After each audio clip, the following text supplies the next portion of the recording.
어제가 우리 민족의 고유 명절인 추석이었습니다. 그래서 오늘도 우리 성도님들이 가족과 함께 지내고 있느라고 못 오시는 분들도 있는 처소에서 하나님 앞에 또 예배 드리고 있을 줄로 믿습니다. 잘 보내셨죠? 많이 안 드셨죠? 예. 하고 그래 한서는.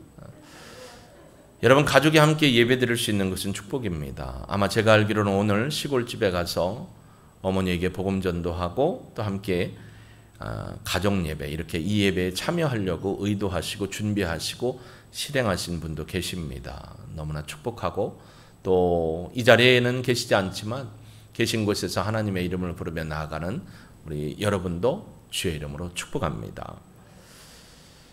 저도 금요일 날 일찍이 홀로 계신 어머니한테 다녀왔습니다.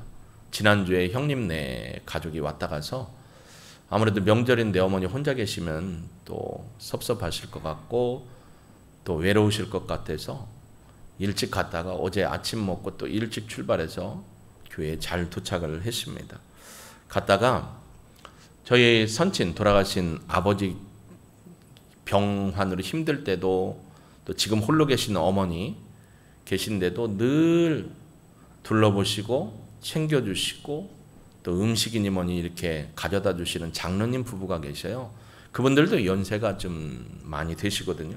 너무 감사해서 또 시골교회 목사님도 감사해서 선물을 들고 찾아뵙고 또 그 장로님께 갔습니다. 근데 장로님도 무릎이 안 좋으세요. 왜냐하면 무릎 수술을 했는데 그때 마침 코로나 기간 때 백신을 맞았는데 이 백신이 부작용이 생겨가지고 무릎이 너무너무 아프셨던 거예요. 그때는 전혀 펴지도 못하고 아무렇지도 못했어요.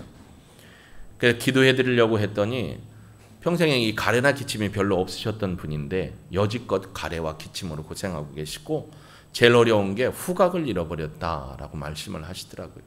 저도 4월 달에 코로나 걸리고 나서 지금 한 5월, 6월, 7월, 8월, 9월이니까 5개월 정도 지나는데 후각은 잘 회복이 안 돼요. 그리고 가끔 저도 모르게 이렇게 앉아 있으면 저도 모르게 훅 가요. 그래서 이게 어려움, 후유증이 아닌가라는 생각을 해보는데 장로님 무릎에 손을 얹고 축복 기도를 해주면서 하나님의 치유하심을 또 그렇게 기도해 드리고 왔습니다. 여러분 가족이 주님의 은혜 안에서 늘 하나님의 얼굴을 바라볼 수 있는 그런 믿음의 예배자가 되기를 주의 이름으로 축복합니다. 저는 오늘 디모데전서 2장 1절부터 10절을 통해서 교회의 리더십의 영적 자격 조건이 뭐냐? 바로 그것은 기도다라는 것을 함께 나누고자 합니다. 원래 디모데전서는 사도 바울이 디모데를 위해서 보냈던 첫 번째 편지가 되는 거죠. 목회 서신입니다. 그리고 디모데 후서가 있는데 그것은 사도 바울이 죽기 전에 감옥에 갇혔을 때 보낸, 우리가 일반적으로 알고 있는 건 새벽에도 말씀드렸지만 바울의 옥중서신하면 에베소서, 골로새서, 빌립보서, 빌레몬서로만 기억하는데 디모데 후서 또한 그가 감옥에 갇혀서 죽기 전에 AD 67년경에 디모데를 향하여 목회하는 데 있어서 마지막으로 어떻게 잘해야 하는지를 기술해서 쓴 편지 내용입니다. 그래서 여기 디모데 전서 2장 1절부터 10절을 보면 사실 이 디모데 전서 2장의 장제목은 뭐냐면 교회 생활이에요. 그러니까 에베소 교회에서 목회를 하고 있는 디모데에게 교회 생활을 어떻게 해야 하는지 성도들을 이렇게 가르치고 세워가라라고 깨우쳐 주고 있는 말씀이죠. 그래서 2장 1절부터 7절에 보면 교회 안에 있는 성도들이 하나님을 향하여 기도하는 중보 기도의 내용을 담고 있습니다. 그래서 나라와 위에 있는 지도자들과 임금들과 권세자들을 위해 기도해라. 왜냐하면 너희들이 고요한 중에 평안함으로 평안한 삶을 살기 위해서다. 그리고 그들이 예수 이름으로 구원받는 것이 하나님의 뜻이다. 하나님이 한 분이신 것처럼 중보자 되신 예수님도 한 분이시기에 그분이 중보하는 것처럼 우리도 기도해야 한다라는 것을 깨우쳐 주는 게 2장 1절부터 7절까지의 말씀이고요. 저는 연이어서 8절부터 10절까지 연결했는데 8절에서 15절까지는 믿음의 백성들이 하나님의 교회에 모여서 어떠한 삶을 살아야 되는가, 특별히 여기에는 남성분과 여성분 성도들의 그런 기능적인 차이를 놓고 어떻게 하나님 앞에서 거룩히 서서 예배의 삶을 살아야 하는가를 깨우쳐주고 있는 내용입니다. 저는 1절부터 10절까지를 통해서 오늘 본문에 보면 기도에 대한 내용이 참 많이 나와요. 1절에 봐도 간구해라, 기도해라, 도고해라, 감사해라, 중보해라, 다른 사람을 위해 기도해라, 감사의 기도를 해라, 하나님의 필요를 위해서 구하라라고 얘기하고 중보자 되신 예수 그리스도가 우리를 위해 기도하신다라는 얘기를 하고 8절에 뭐라고 하냐면 8절 보실까요? 그러므로 각처에서 남자들이 분노와 다툼 없이 거룩한 손을 들어 기도하기를 힘써라. 거룩한 손을 들고 기도하기를 힘쓰라는 건 우리의 삶 속에 분노와 다툼이 없는, 즉 거룩한 삶을 전제로 한 믿음의 남자들이 하나님 앞에 공적 예배를 드릴 때에 거룩한 두 손을 들고 기도해야 한다라는 걸 강조합니다. 자세고 태도죠. 사실 거기에 보면 여러분 이 10절에 보면 오직 선행으로 하기를 해라. 누가? 여자들. 여자 성도들도 9절 10절 얘기하는데 단정함으로 자신을 추스리고 소박함과 정절로서 자기를 단장하고 따은 머리. 따은 머리가 뭐냐면요, 우리 뒤로 닦는 머리가 아니고요, 따은 머리가 뭐냐면 여기서부터 긴 장발을 이렇게 걷어 올려갖고 여기 탑 쌓듯이 닦는 거예요. 그렇게 쌓고 거기에 장신구를 추진하는 건데, 이렇게 끼워갖고 핀 같은 거 장신구 추진해서 머리가 올라가게 탑을 쌓는 거예요. 그런 머리를 하지 말고 금이나 진주나 값진 옷으로 하지 말고 10절 오직 선행으로 해라. 어떻게? 선행으로 거룩함으로 하나님 앞에 예배드리라. 왜냐하면 그 뒤에 있는 하나님을 경외한다라는 말이 이게 헬라어 원어로 무슨 말이냐면 데오세베이안이라는 말이에요. 데오세베이안이라는 건, 데오라는 건 하나님이고 세베이안이라는 말이에요. 원어는 뭐냐면 세보마이라는 건데 예배하다, 경배하다라는 거예요. 그러니까 남자들도 예배당에 와서 하나님 앞에 예배할 때 기도하고요, 기도할 때 손 들고, 여자들도 단정함으로 하나님을 경외하는 마음으로 온전한 예배자로 서서 하나님을 예배하라라는 의미를 담고 있습니다. 당시에 시대적인 문화와 시대적인 상황에서는 이 유대인들이 모여서 예배드릴 때 어디에서 모였겠어요? 유대인들이 모여있는 공간은 회당이었고, 유대인들이 아닌 이방인과 유대인들이 모여있는 곳에는 가정교회에서 예배를 드렸겠죠. 근데 유대인들이든 그들이 모였을 때 죄송하지만 당시의 문화와 시대적인 상황에서는 남자들이 앞에 나와서 예배를 인도하고 남자들이 기도를 했어요. 당시의 문화적인 상황에서. 그랬기 때문에 그러한 일을 감당하기 위해서는 분노와 다툼이 없이, 특별히 손을 들고 기도하기 위해서는 어떠한 삶을 살아야 되는가를 우리에게 깨우쳐주고 있는 부분이 바로 이 부분이라는 것을 알게 합니다. 여러분, 기도는 교회 안의 한 그룹이나 아니면 특정한 맡겨진 그룹, 그 사람들만 기도하는 게 아니라는 것이죠.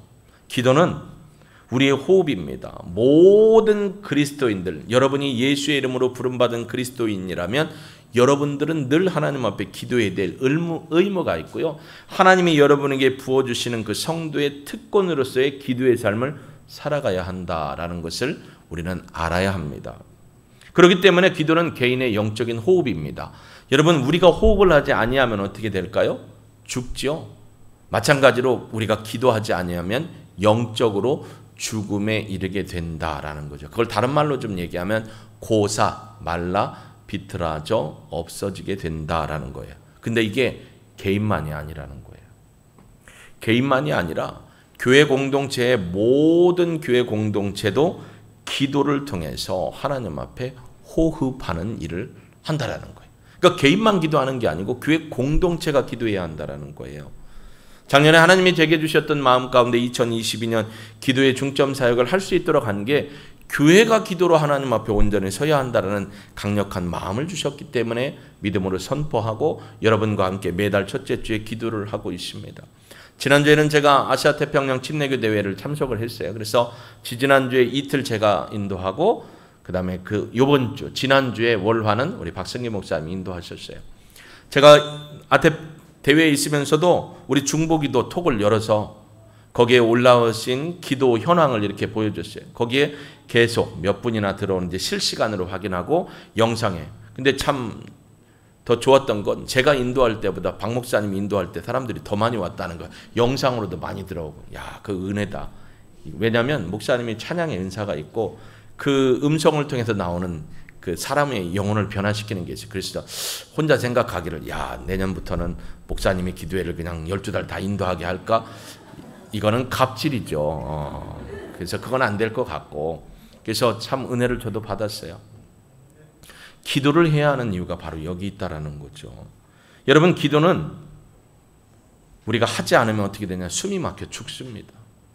목사님 기도 안 하면 숨 잘 쉬는데 뭐 기도하면 안 하면 숨 막혀 죽어요? 이럴 수 있는데 죽음에 이르는데 어느 시점에서부터인가 우리 자신 저부터 그리고 우리 교회 그리고 우리 대한민국 교회를 한번 쭉 살펴보면 어느 시점에서부터인가 우리에게 사부작 들어온 게 있는데 기도가 개인과 교회에서 모두 우선순위가 아니라 어떤 엄선된 소수의 사람들만 기도하는 것으로 전락해버렸다라는 겁니다. 예를 들면 우리 교회 저녁에 자발적으로 함께 모여서 권사님들이 기도하십니다. 마치 기도는 그런 분들만 하는 거야.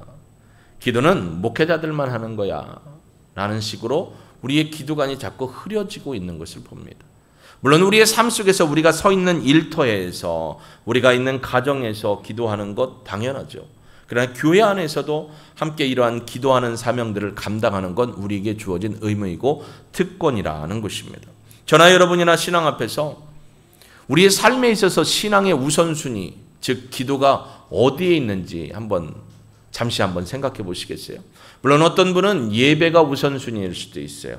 어떤 분은 전도가 우선순위일 수 있어요. 어떤 분은 성경을 읽고 묵상하며 하루를 시작하는 것을 우선순위로 둘 수 있어요. 그러나 모든 전도나 예배나 성경 말씀 묵상, 다른 사람과의 믿음의 교제 그 앞에 전제되어야 되는 게 뭐냐면 바로 프로시코마이 기도하라라는 하나님의 말씀입니다. 여러분 교회 리더십에게는 비전이 요구됩니다. 그래서 오늘 또 대표 기도를 잘 해주셨는데 지난번에 코어 리더십 1차 모임을 했고요. 이제 이번 주에 제가 개인적으로 연락드릴 겁니다. 그분들 함께 모여서 다음 주에 코어 리더십에 모여서 함께 논의를 합니다.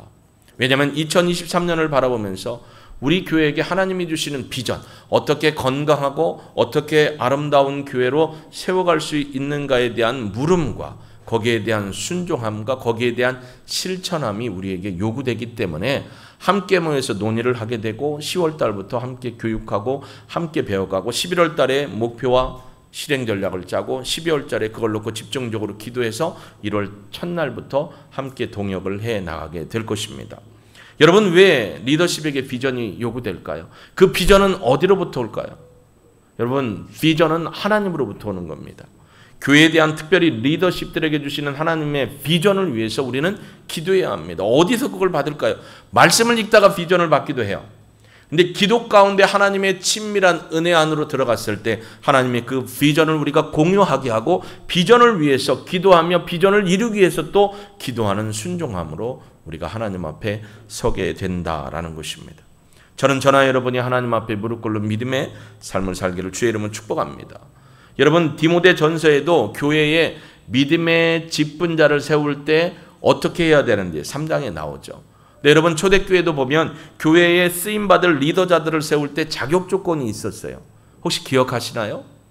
우리 사도행전 6장 3절 말씀을 한번 같이 보겠습니다. 교회에 리더자를 세울 때 조건이 무엇일까 한번 봅니다. 읽습니다. 형제들아 너희 가운데서 성령과 지혜가 충만하여 칭찬받는 사람 7을 택하라. 우리가 이 일을 그들에게 맡기고 아멘. 여기에 보면 초대교회의 이 목회자들이 이 헬라파 과부들과 어려운 고아들, 나그네들 돕는 일, 또 유대인 히브리파 과부들과 고아들과 어려운 이웃들을 돕는 일에 목회자들이 전념하다 보니까 교회가 온전히 세워지지 못하는 거예요. 그래서 하나님이 그들에게 성령으로 충만한 마음을 주셔서 어떤 마음을 주셨냐면 6장 4절에 이따 보겠지만 기도와 말씀 전하는 일에 올인할 수 있도록 하고 이러한 일들을 누구에게? 교회에 직분받아 안수하여 그들을 세워서 그분들이 하도록 하라라고 말씀해서 이에 대해 순종함으로 나갑니다. 근데 그분들의 조건이 있어요. 첫째 했는데 사라졌어요. 사라지면 안 되고요. 보여주세요.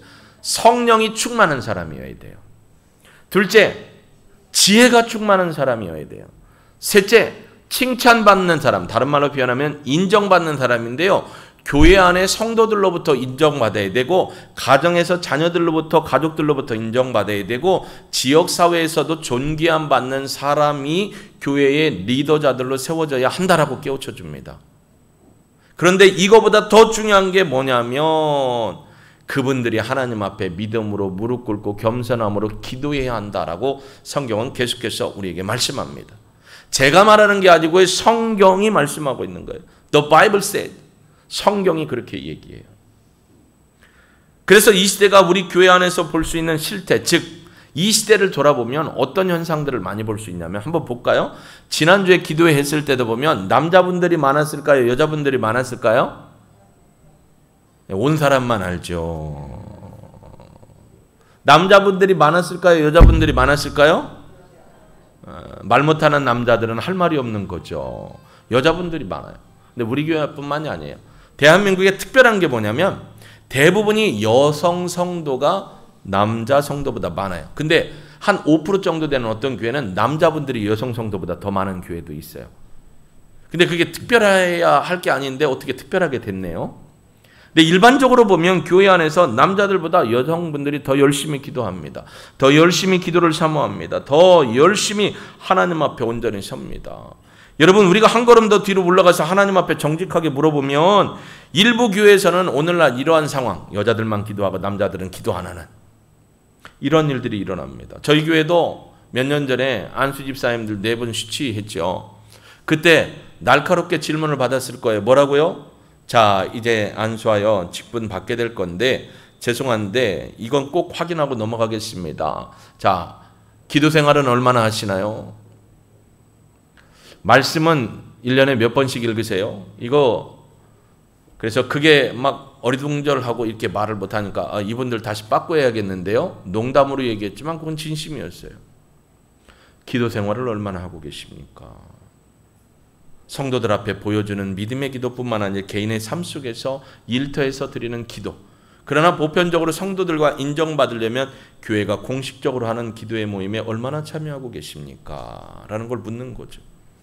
근데 남성분들은 참 거기에 대해서 둔감한 건지 기도 없이도 살 수 있는 건지 내 아내가 기도하니까 그 기도빨이 나에게로 온다고 생각하는 건지 모르겠어요. 여러분, 성경은 이렇게 얘기합니다. 로마서 12장 12절에 보면 우리에게 힘써서 기도하라고 해요. 한번 보실까요? 같이 읽습니다. 소망 중에 즐거워하며 환난 중에 참으며 기도에 항상 힘쓰며. 이 말의 구조를 보면 소망 중에도 기도에 항상 힘쓰고 환난과 고난 중에도 기도에 힘쓰라는 거예요. 그러니까 우리는 언제나 기쁘고 즐겁고 소망과 감사한 일이 있을 때에도 열심히 하나님 앞에 기도하는 일에 힘쓰고 어렵고 힘들고 늘립시스 환난이 와서 우리를 괴롭히고 힘들게 할 때도 여전히 우리는 기도하는 일에 힘써야 한다라고 성경이 얘기해 줍니다. 이게 우리가 살아가는 신앙인의 삶의 지표라는 거죠. 기분 좋고 어려움이 없을 때는 기도하지 말라는 게 아니고 성경은 그렇게 얘기해요. 힘써서 기도해라. 그럼 어떤 기도를 하겠어요? 기쁘고 즐겁고 일이 잘 될 때 감사의 기도죠. 하나님의 은혜에 대한 감사, 약속이 이루어짐에 대한 감사, 하나님의 보호하시고 지키시고 인도하심에 대한 감사. 여러분 착각하지 마세요. 여러분이 열심히 노력해서 잘 된 것도 있지만 거기에 하나님의 은혜가 함께하지 않으면, 누군가 여러분을 위해 기도하는 그 기도의 열매가 맺히지 않으면 죄송합니다만 여러분 그 입술은 교만한 입술입니다. 누군가 여러분을 위해 기도하고 있다라는 거예요. 그렇기 때문에 항상 기도를 대충 하지 말고 힘쓰라는 거예요. 또 하나 있습니다. 성령으로 기도하라는 거예요. 우리의 노력과 육신을 가지고 기도 열심히 할 수는 있는데요. 번아웃되고 지쳐요. 그래서 뭐라고 표현하느냐. 유다서 1장 20절. 여기서 말하는 유다는 가룟 유다가 아닙니다. 예수님의 동생 유다로서 딱 한 장짜리 성경을 쓴 분이죠. 우리 같이 한번 읽어볼까요? 사랑하는 자들아, 너희는 너희의 지극히 거룩한 믿음 위에 자신을 세우며 성령으로 기도해라. 왜 성령으로 기도하라고 할까요? 성령은 어떤 분이에요? 이제껏 우리가 기도에 대해서 말씀을 들었지만 하나님의 모든 것을 통달하여 알고 계신 분이기 때문에 우리가 성령의 힘을 받아 성령을 의지하여 기도하는 것, 하나님의 뜻을 알고 하나님의 뜻에 그대로 순복할 수 있기 때문에 성령의 힘을 힘입어서 기도하라고 이야기하고 있는 것입니다. 어떻게 해요? 지극히 거룩한 믿음 위에. 여러분이 지극히 거룩한 믿음 위에 우리 자신을 세울 수 있는 방법이 있는데요. 그게 첫째로 뭐냐면 하나님의 말씀입니다. 지극한 믿음 위에 나 자신을 세우려면 첫째로 지극한 믿음의 그 밑 기둥에는 뭐가 있어야 되냐면 하나님의 말씀이 있어야 돼요. 내 믿음의 반석 위에 이 반석을 지탱해주는 첫 번째 기둥이 하나님의 말씀, 즉 하나님의 말씀에 귀 기울이고 읽고 묵상하는 거예요. 로마서에도 보면 믿음은 들음에서 나며 들음은 그리스도의 말씀으로 말미암는다 그랬어요. 그래서 하나님의 말씀의 기둥이 든든해야 돼요. 갈라진 게 없어야 돼요. 성수대교 무너지듯이 무너지면 안 돼요. 두 번째로 우리가 지극히 거룩한 믿음의 이 반석에 두 번째 필요한 기둥이 뭐냐면 하나님의 성령의 능력 안에서 그 말씀에 순종하는 거예요. 근데 왜 성령의 안에서 순종할까요? 기도도 성령 안에서 해야 되고 순종도 성령 안에서 해야 돼요. 순종이 자발적으로 내 마음에서 안 나올 때 많아요. 솔직히 여러분 하나님 앞에 이렇게 기도할 때 많죠. 저도 지난주에 그랬는데 하나님 저 피곤해서 기도 못 하겠어요. 하나님 마음이 너무 힘들어서 기도 못 하겠어요. 그냥 이대로 놔두세요. 이렇게 기도해 보신 분 손 들어 보세요. 이게 그렇게 여러분은 기도 안 하시는군요. 정말 거룩하신 분입니다. 저는 하나님 앞에 기도해요. 하나님 화딱지가 나서 마음이 불편해서 나 기도 안 할래요. 자빠져 잘래요 하고 잔 적도 있어요. 솔직함이죠. 아버지 아니에요, 아버지. 그런 마음이 있었어요. 근데 성령의 능력 안에서 기도해야 하나님의 뜻도 알지만 순종할 수 있다라는 거. 성령님이 여러분 어떻게 보듬어주고 위로해주고 일으킬 힘도 세워주고 말씀도 기억나게 하나님의 확신 가운데 서게 하고 상담해주고 그 마음까지도 치료해 주시잖아요. 할렐루야.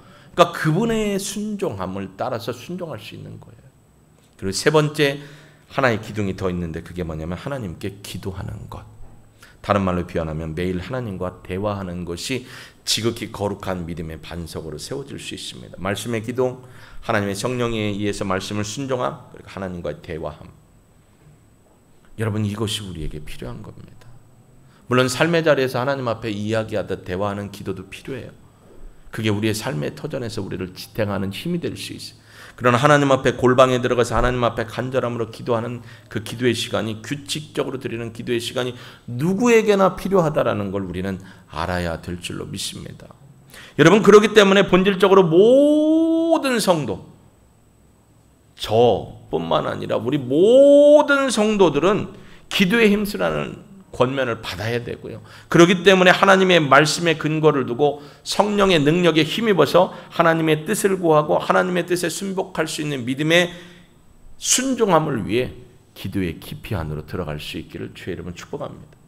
대충 기도하면 안 된다는 거예요. 목사님 나는 대충 그냥 잠깐 기도해도 하나님이 이렇게까지 인도해 주시고 나는 여기서 더 크게 하나님의 은혜 받고 싶지 않아요. 그게 하나님의 뜻일까요? 아니라는 거죠. 사도 바울은 그래서 우리에게 어떤 이야기를 하냐면 정말 중요한 얘기를 합니다. 에베소 6장 10절과 11절, 18절에 이렇게 우리에게 경고의 말씀을 줍니다. 우리 한번 같이 읽습니다. 큰 소리로 읽습니다. 끝으로 너희가 주 안에서와 그 힘의 능력으로 강건하여지고 마귀의 관계를 능히 대적하기 위하여 하나님의 전신갑주를 입으라. 18절 모든 기도와 간구를 하되 항상 성령 안에서 기도하고 이를 위하여 깨어 구하기를 항상 힘쓰며 여러 성도를 위하여 구하라.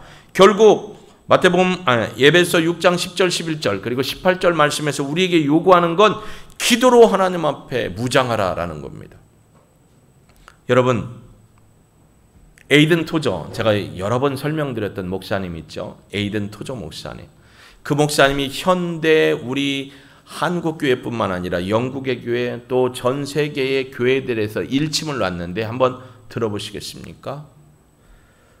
많은 성도들이 이 세상을 전쟁터가 아닌 놀이터로 여기고 있다. 그래서 따라서 싸우는 대신에 장난만 치고 있다라고 그분은 말했습니다. 그 영적인 상황을 지적한 거예요. 그런 결과로 성도들은 하나님의 교회 그리고 그들 자신의 가정에 대해서 그리스도를 위해서 그들의 세상에 어떻게 영향력을 미치고 나타내야 될까에 대한 가치를 알지 못하고 있다라는 거예요. 여러분 놀이터 하면 생각나는 게 뭐죠? 노는 거. 역시 뛰어내. 집중력이 좋은 거예요. 우리 아동부 아이들 우리 사모가 메시지를 증거하면 너무 잘 듣는데요. 그리고 너무 질문을 많이 한대요. 우리 라온이도 저기 있는데 라온이도 질문 많이 하고 은찬이도 질문 많이 하고 떠드는 것 같아도 다 기억을 하고 있다는 거예요. 자, 놀이터에서 뭐 한다고요? 놀아야 돼요. 근데 영적으로 우리는 놀이터에 나가 있는 게 아니라는 거예요. 우리는 영적으로 전쟁터에 있습니다. 여러분, 러시아와 우크라이나의 전쟁이 계속되고 있습니다. 러시아가 침공을 해서 찬탈해내면 그걸 다시 우크라이나가 어떻게 해요? 또 탈환하고 빼앗고 계속돼요. 어제 뉴스에 보니까 러시아 푸틴이 김정은이에요, 이래요, 금이에요. 김정금이에요, 금정은이에요, 금정동이에요. 하여튼 걔한테 그 나라에 있는 무기까지도 가지고 가는 거예요. 사가는 거죠, 돈 주고. 전쟁. 여러분, 전쟁터에서는 뭘 걸고 싸우는 거예요? 여러분, 생명 걸고 싸우는 거예요. 여기도 군대 얘기하면 빠지지 않을 분들이 해병대냐, 해군이냐, 육군이냐, 여기 특전사도 있고 다 있어요. 근데 군대에서는 전쟁은 뭐냐면 목숨 걸고 싸우는 거예요. 근데 에이든 토저가 뭐라고 했냐면, 여러분, 우리는 영적 전쟁에 사도 바울이 얘기한 것처럼 성령으로 충만하여서 강건하여 하나님의 전신갑주를 입고 싸워야 한다라는 거예요. 이게 영적인 싸움이라는 거예요. 근데 우리는 영적인 놀이터에 나와 있는 것처럼 놀고 있는 거라는 거예요. 지금 현대교회의 폐단이 하나님 앞에 영적인 놀이터에 와서 놀고 있는 거예요. 여러분, 놀이터에서, 한서야, 놀이터에서 뭔가를 타다가 실증 나면 어떻게 해? 몰라요. 몰라. 그러니까 그거 안 타요. 다른 거 타요. 또 타다가 실증 나면 그래요. 그러나 영적인 싸움은 실증 나는 게 아니에요. 생명 거는 거예요. 그렇기 때문에 올인 해야 되고 집중해야 합니다. 근데 놀이터에 있으니까 신앙생활하다 재미없으면 안 해요. 재미로 나왔으니까 놀이터는. 신앙생활하다가 뭔가 삐지는 거 있으면 안 해요. 이게 오늘날 우리의 현 주소다라는 거예요. 그래서 우리에게 요구하는 건 영적 전쟁에서의 승리다라는 것을 깨우쳐주고 있습니다. 여기에 전쟁을 경험하신 분도 연세가 많은 분은 계실 거예요. 6.25 전쟁. 여기 혹시 파병 갔다 오신 분이 있을지는 모르겠지만 그건 전쟁에 있어서는 생명을 거는 싸움입니다. 우리도 마귀와 생명 걸고 싸우는 거예요. 그렇기 때문에 놀이터에 나와 있는 게 아니라는 거예요. 여러분의 삶의 현장이 놀이터가 아니에요. 치열하게 영적인 전쟁에서 싸우고 계신 거예요. 여러분의 직업 군군을 보면 다 영적인 전쟁이에요. 여러분을 대적하고 참수하는 사람이 있고 해코지하는 사람이 있고요. 제가 신방 갈 때마다 가정 특별히 사업장을 신방할 때마다 참수하는 얘기들이 참 많아요. 그래서 하나님 앞에 축복하며 기도하기를 참수하는 입술, 대적의 입술을 끊어주시고 하나님의 그들의 모든 간견을 막아주셔서 신원하여 달라고 기도하는 이유가 바로 여기에 있습니다. 우리의 신앙은 영적 싸움이고요. 기도도 영적 싸움이에요. 그렇기 때문에 그냥 할 수가 없는 거라는 거죠. 여러분, 기도에 대해서 아주 유명한 책을 많이 썼던 E.M. 바운즈 목사님이 있어요. E.M. 바운즈 목사의 기도의 능력, 기도의 은혜, 기도의 시리즈가 쭉 나와 있는데 거기에 이분이 이렇게 표현을 했어요. 한번 들어보시겠어요? 오늘날 교회에 필요한 것은 더 많은 혹은 더 좋은 기계나 새로운 조직이나 새로운 방법들이 아니다. 성령께서 사용하실 수 있는 사람들이다. 즉 기도하는 사람들, 기도의 능력을 가진 사람들이다. 성령은 방법이 아니라 사람들을 통해 흘러나온다. 그분은 계획이 아니라 사람들, 즉 기도하는 사람들에게 기름을 부으신다. 이게 E.M. 바운즈 목사님이 기도에 대해서 얘기한 겁니다. 여러분, 기도는 성령의 능력으로 말미암아 여러분에게 흘러가는 하나님의 은혜고 능력입니다. 교회 부흥에 대해서, 교회 많은 것들에 대해서 이런 시설 저런 시설, 요즘 청소년들 모이려면 인터넷도 잘 되는 컴퓨터, 와이드한 컴퓨터도 놔야 되고 체육시설도 놔야 되고 성도들이 오려면 카페도 만들어놔야 되고 도서관도 만들어야 되고 성도들이 오려면 재미난 프로그램도 만들어야 되고 여러 가지로 그런 것들을 준비해놔 교회가 살아나는 거야 라고 이야기하는 분들이 있지만 더 중요한 게 뭐냐면 하나님의 교회를 기도의 사람들을 통해서 하나님의 때에 하나님의 방법으로 하나님이 일하게 하시는 게 우선이라는 거예요. 그 기계나 방법이나 도구나 프로그램을 맹신하며 따라가는 건 어떤 의미에서는 우상입니다. 근데 한국 교회를 진단하는 많은 전문가들도 그럽니다. 이런 것들을 구비해야 한다. 이런 것들이 방법이다. 이런 프로그램들. 여러분 언젠가 제가 금요기도회 때 외쳤던 말씀 기억하실 겁니다. 영국에 목회자들에게 설문조사를 했어요. 그리고 그 설문조사를 다른 청년들과 청소년들, 교회 신앙생활하다 교회 바깥으로 나간 청소년들과 젊은이들한테 설문조사를 하고 그 설문 질문에 대해서 목회자들한테 이렇게 했어요. 목사님들, 교회 바깥으로 나간, 교회 안에서 신앙생활하다 교회 바깥으로 나간 청소년들과 청년들에게 질문을 해봤습니다. 왜 교회를 떠났습니까? 라는 첫 번째 질문에 목사님들은 어떻게 생각하세요? 라고 해서 목사님들 답을 모았는데 청소년들과 청년들, 교회 밖으로 나간 청소년들과 청년들이 한 답과 목사님들의 답이 천지 차이가 나요. 청소년들과 청년들이 한 게 뭐냐면 1순위로 최고로 먼저 답한 게 뭐냐면 교회 안에 복음이 없다라고 하고 나갔대요. 그러면 이게 도대체 무슨 소리냐? 교회에 왜 복음이 없냐? 목사님들이 교회의 성경 말씀을 통해서 진정한 복음으로 말씀을 설명해주고 깨닫게 해주는 게 아니고 어떻게 하면 잘 살고 어떻게 하면 윤리 도덕적으로 성공할 수 있고 어떻게 하면 행복하게 살 수 있는가에 대한 얘기는 많이 하시고 어떻게 하면 경영 전략적인 얘기로 투자를 잘할 수 있는, 이게 영국 교회 현실이었어요. 미국 교회도 마찬가지예요. 이런 얘기를 많이 하는데 성경은 안 알려주더라. 청소년 시절에, 아동부 때, 청소년 때, 청년 때에 그런 복음으로 훈련받는 거에 대해서 야 이렇게 얘기하면 애들이 교회 예배에 재미없어요. 흥미없어요. 그리고 다 나가 간식도 많이 줘야 되고 재미난 프로그램을 애들 하여튼 방방 뛰게 해야 되고 어떻게든지 오게 해야, 뭐 잡는 게 뭐라고, 꽝 잡는 게 뭐라고 그렇게만 해서 교회를 살려놨다고 생각했는데 복음이 없으니까, 생명의 말씀 없으니까 다 나갔다라는 거예요. 그걸 본인들이 설문조사를 했다라는 거예요. 오늘날 우리 한국도 똑같습니다. 저와 함께 교제하는 목사님 중에도 목사님 그 교회 갔더니 우리 교회에서 세미나 할 때 3층 좀 바꿔요. 뭣도 좀 바꿔요. 그래서 사람들이 오겠어요? 맞는 말일 수도 있어요. 그러나 더 중요한 건 여러분이 복음의 열정과 하나님의 진리의 말씀에 목숨 걸고 먹을 준비가 돼 있냐 이거예요. 여러분 명절날 기름진 거 많이 드셨어요? 네 라고 했어요. 자, 한 달 일주일 이상을 굶은 사람이 기름진 음식을 먹으면 어떻게 될까요? 예, 설사해. 왜요? 위장이나 장이 받을 수 있는 준비가 안 돼 있어서 그래요. 아무리 생명의 말씀을 전해도 여러분이 그 받을 수 있는 준비가 안 되면 다 통과하는 거예요. 여러분 뷔페가 맛있어요? 한 가지 음식만 해도 정결하게 깨끗하게 잘하는 음식이 더 맛있고 손이 가요? 사람마다 다르죠. 언제 맛있냐면 배고플 때 맛있어요. 배고프면 다 맛있어요. 저도 지금 배가 살살 고파와요. 다 맛있어요. 근데 뷔페보다는 한 가지 음식이라도 정갈하게 깨끗하게 잘하는 곳, 그곳을 사람들이 가려고 해요. 교회가 어떤 곳입니까? 말씀의 잔치가 있어야 되고 말씀의 깊이가 있어야 되고 말씀의 능력이 있어야 돼요. 근데 전하는 자도 그렇게 준비되어야지만 받는 자도 준비가 안 되면 설사예요. 달라요. 준비가 안 되면 소화할 수가 없습니다.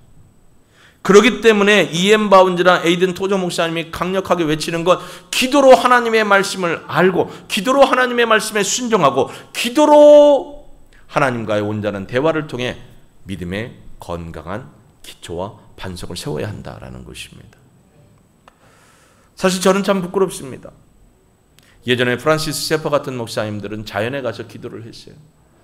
일부 예배가 마치고 우리 권희숙 권사님하고 얘기했지만 제가 일전에 드렸던 그 기도의 능력이라는 이엠 바운즈의 책을 한 번 읽고는 너무 어려워서 두 번, 세 번, 네 번, 다섯 번 읽으니까 이해가 되고 너무 은혜가 되더라는 거예요. 그러면서 제가 아까 이엠 바운즈의 기도 시리즈 얘기했더니 목사님 기도 시리즈 책 좀 사주세요.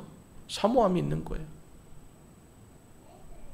여러분 우리가 기도에 대해서 맛을 알아야 깊이 있게 들어갈 수 있습니다.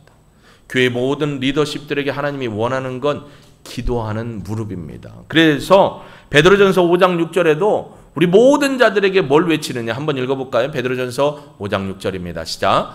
그러므로 하나님의 능하신 손 아래에서 겸손하라. 때가 되면 너희를 높이시리라. 할렐루야.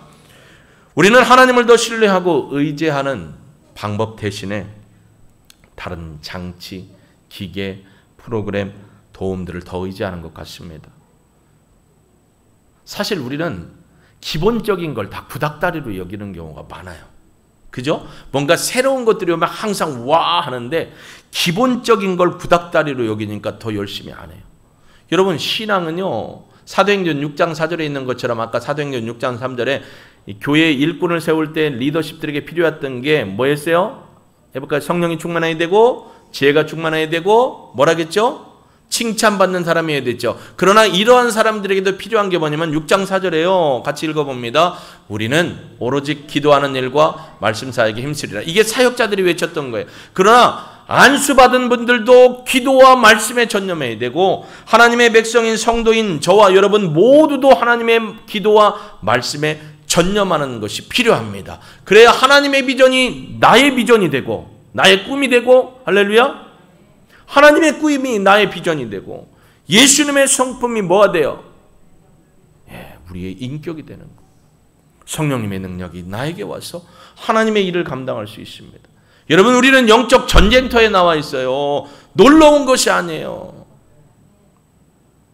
이럴 때는 말씀 안 드렸지만 여러분 생각나시죠? 국제시장 영화 오라버니 손 꽉 잡고 뛰면서 뭐라고 했죠? 여 운동장 놀러 온 거 아닌데 단단히 붙잡아라. 등에 업었을 때도 꽉 잡아라. 놓치면 안 된다. 죽는다. 여기는 뭐라고요? 전쟁터예요. 여러분이 예수님의 손을 놓치는 순간 여러분 순교가 아니라 사살될 수 있습니다. 죽을 수 있어요. 너무나 많은 경우 우리들이 교회 리더자들을 뽑을 때 기도와 말씀에 전무하지 못하는 그냥 열심히만 나오는 그런 분을 뽑을 때가 많아요. 그래놓고 후회할 때가 많습니다. 여러분, 그렇게 되지 않기를 주의 이름으로 축복합니다. 우리 권사님들이나 안수 집사님, 장로님들 이 일에 힘쓰셔야 돼요. 누가 교회를 지킵니까? 죄송합니다만 이 자리에 계시지만 말씀을 드리겠습니다. 저희들이 주일날 8시 반이 되면 목회자들과 운영위원회가 함께 모여 기도를 합니다. 우영재 장로님이 가까이 사셨으니까 오셨겠지라고 하지만 지금은 40분 넘어 지근 거리에서 먼 거리로 가셨습니다. 그래도 8시 25분, 26분이면 교회에 와서 함께 기도를 하고 시작합니다. 안수 집사님, 장로님은 교회 운영위원회예요. 비전을 꿈꾸고 같이 해야 돼요. 그러한 일에 나는 뭐니까 그걸 스스로 놓으면 안 돼요. 왜 가족 끌고 와야 될, 데리고 와야 될 가족도 많았어요. 그런 상황에서도 함께 모여 기도했습니다. 그런 것이 목회자에게 힘을 주는 거예요. 여러분이 구석구석에서 일터에서 숨어서 주의 종과 교회를 위해 기도하는 게 하나님 나라의 큰 능력이고 힘이 될 줄로 믿습니다. 여러분 함께 하시자고요. 오로지 기도와 말씀 사역. 그리고 사역자가 없으면 안수 집사님이나 장로님이 교회 요 강단에 올라와서 말씀 한 30분 설교 이상은 하실 수 있어야 돼요. 제가 한번 테스트 해보려고요. 박 목사님하고 저하고 수련회를 가고 장로님들 돌아가면서 안수집 돌아가면서 여기서 새벽 설교도 하시고 수요일 설교도 해보시라고 성도님들이 점수 매겨보라고. 그게 안 되면 차라리 기도 많이 하는 권사님들을 세워서 설교를 시켜버리려고요. 왜 웃으세요, 최 집사님? 우리 교회 분들 다 준비돼 있어요. 네, 저는 걱정 안 해요. 이번 주에 저 유럽 코칭 파트 강사로 들어갔습니다. 저 혼자 들어가기가 뭐해서 함께 코칭을 하고 있는 우리 서희록 권사님, 현재 우리 교회 코치로 지금 사역을 하는데 그분을 모셨어요. 그리고 그분이 사역한 코칭에 대해서 배우고 함께 했던 걸 유럽에 있는 목회자들에게 간증을 했어요. 한 30분 이상 하셨어요. 그 유럽에 있는 목사님들이 눈이 동그래져 갖고 제가 강의할 때는 눈이 별로 안 동그랬는데 거기에 피드백이 그렇게 돼 있어요. 근데 서희록 권사님의 코칭에 대한 이야기를 들을 때 눈이 다 동그래졌다는 거예요. 그만큼 도전이 됐다라는 거예요. 여러분, 아름다운 동역은 기도로부터 시작합니다.